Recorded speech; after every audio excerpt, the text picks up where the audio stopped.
Ano ginakaan nyo nga lamisa sa inyo balay? Amo ni modern dining table. Kalabanan sa itong mga panimalay amo ni, di ba? Ang lamisa. Pero sa ano bala, sa pre-colonial Visayas, before pa bala nagabot ang mga Espanyol, ang atong gali nga lamisa is amo ni short ang TL.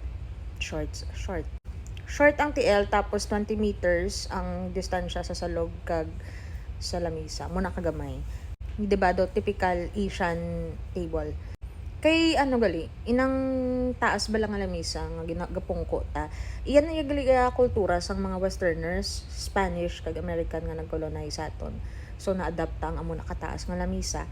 Pero sa aton nga gali mga pre-colonial nga Visayas, pre-colonial Philippines, aton nga lamisa lapit sa salog.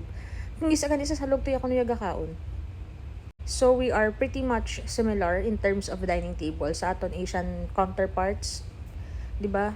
Asa subong gagmay Japon nila lamisa. We are very similar to them. It's just that nabura, nadula na nga culture tungod sa pag-colonize aton sang Spanish ug Americans.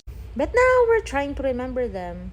Inigali nga lamisa nga gamay, it's called dulang. Dulang nga table. Dulang ang ngalan sang table.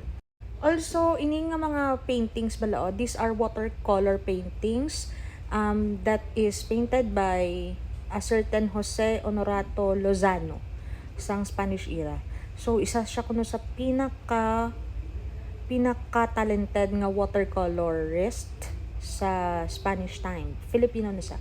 Tas recently lang na-discover iya mga watercolor arts. Tapos wala picture niya. Syempre wala siya self-portrait.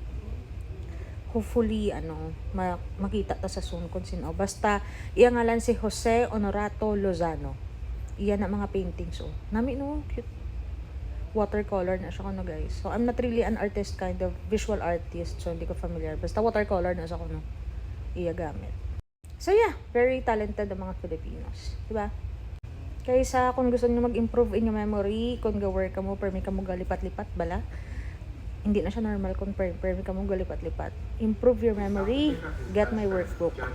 Okay, scan QR code. Bye.